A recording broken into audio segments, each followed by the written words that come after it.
अब यहाँ कुछ और भी चीज़ों पे निगाह डाल लेते हैं और अमेरिकी बाज़ारों की हमने चर्चा की।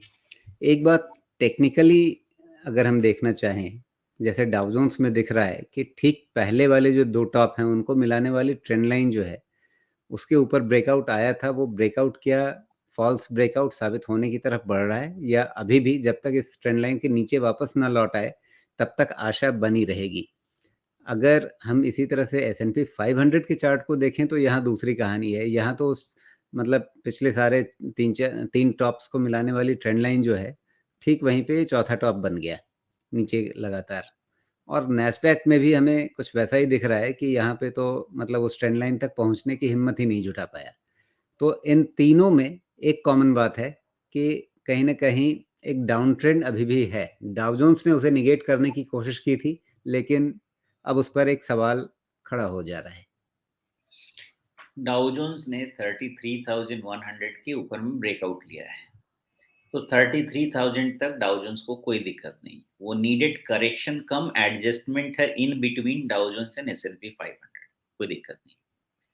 S&P 500 ने 200 DMA टेस्ट किया लेकिन उसको सस्टेन नहीं किया। प्रॉब्लम, अब प्रॉब्लम क्या है? 3900 बहुत रिस्पेक्टफुली S&P 500 को होल्ड करना पड़ेगा। 33,700 मैंने लास्ट 2-3 बार से बात किया है, लेकिन वो SOS लेवल में अब कन्वर्ट हो जाएगा। अब मोमेंटम लेवल 3900 पे ही S&P 500 का देखना है। वो मेंटेन रहेगा, कोई दिक्कत नहीं है, बिकॉज़ अभी स्ट्रक्चर इवैल्यूएशन डाउ जोन्स से ही करना पड़ेगा और वहीं से प्रीएम्प्ट करना पड़ेगा और S&P 500 को कैचअप के हिसाब से देखना पड़ेगा। तो S&P 500 में 2 चीज़ों का ख्याल रखना है। 1, 3900 का रिस्पेक्ट, 2, 200 डीएमए को कॉन्कर करना अगेन। ये दोनों हो जाएगा, और जो कि अगले 15 दिन से कम नहीं लगेगा। ये होना है तो अगला 15 दिन चाहिए।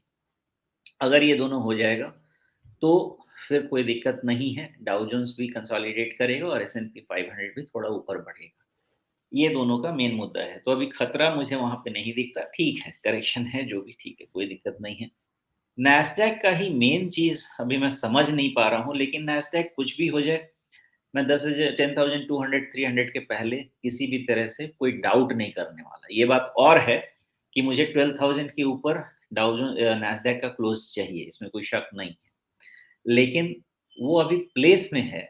कोई ऐसा ट्रिगर नहीं है नैस्डैक या आईटी इंडेक्स के पास जिसके कारण वो एकदम से रॉकेट बन जाए। हाँ, यही है कि वर्स्ट खत्म होता हुआ दिख रहा है, जो कि न्यूज़ में है।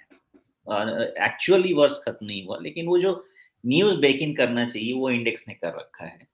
और 10,200 300 तक तो मुझे ज़्यादा दिक्कत नहीं है।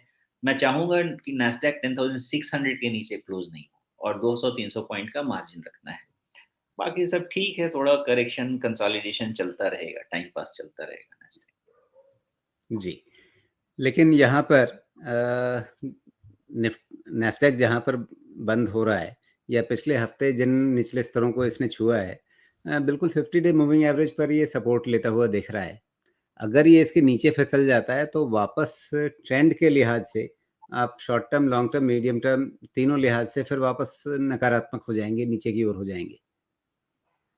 देखिए, टेक्निकली ट्रेडर्स को तो सेंटिमेंट वाइज़ इम्पैक्ट करेगा, लेकिन जो डेटा का एक्यूमुलेशन है, जो क्लस्टरिंग होनी चाहिए, वो 10,600 के आसपास दिखती है। 100-200 पॉइंट का तो ऊपर-नीचे हम इनकार नहीं कर सकते हैं।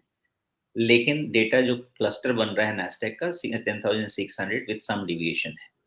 तो थोड़ा बहुत अंडर शूटिंग होती है, ओवर शूटिंग होती है, वो पॉसिबल है। तो उससे कोई ज़्यादा जी। घबराने की बात नहीं है। 10,600 पे पहली नज़र रखी है मैंने, उसके बाद फिर उसको रीअसेस करते हैं।